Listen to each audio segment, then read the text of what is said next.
Alright, so this video is for the rock around letters, and in this set we have A, D, G, Q, and C, and they're all in a set together because in the beginning, with your hand, you all form each of these letters the same way. So first I'm going to go to my dotted A that I am tracing, and what I do from this point until I stop will be that repeated form.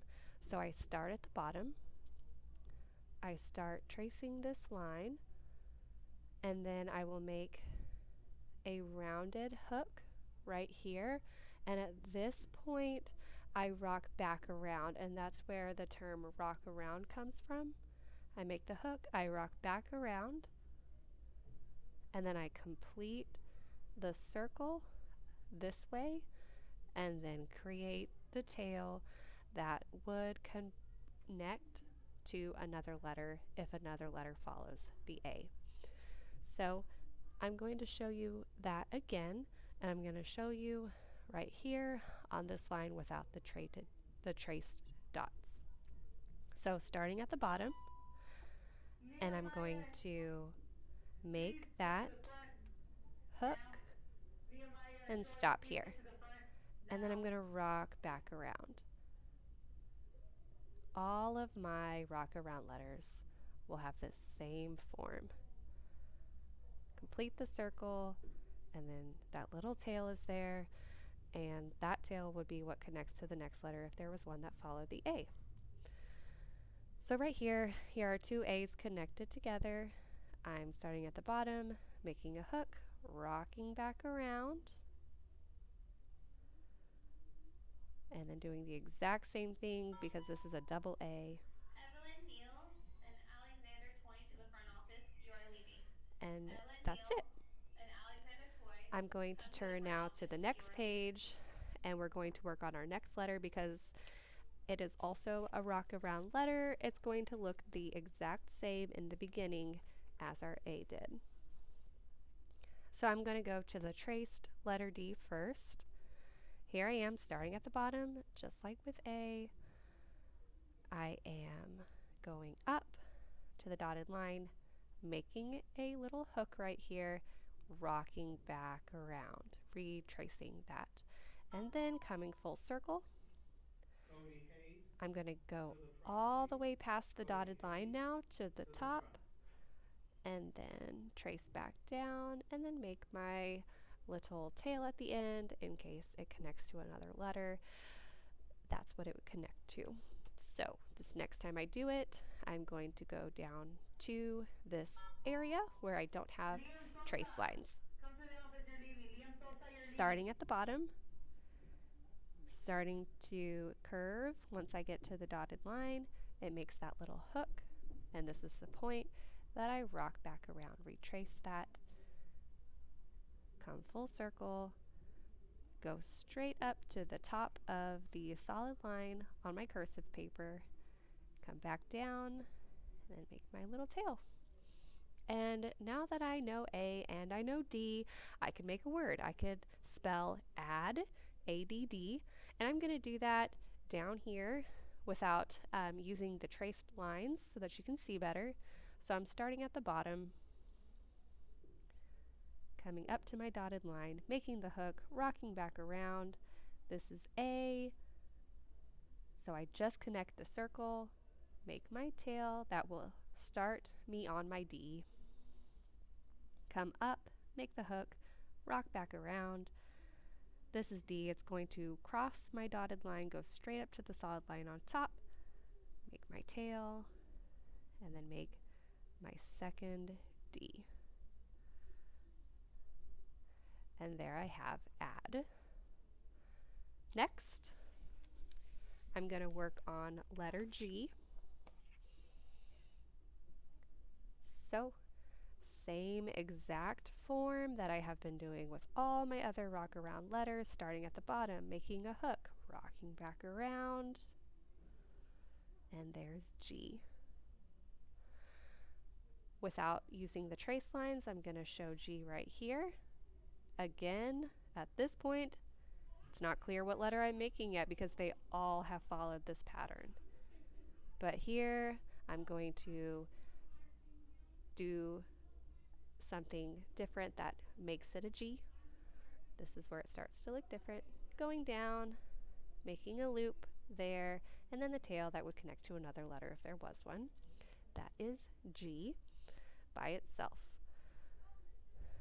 And here we have a nonsense word. To my knowledge, I don't think gad is a real word, but it's giving me practice with creating a word that has every letter we have learned so far. So I am going to show you down here where there is not traced lines.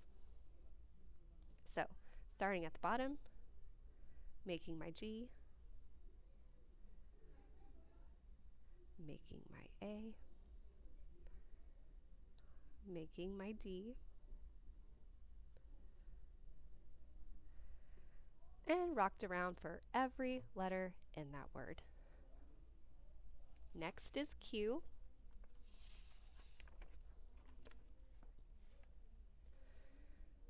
All right.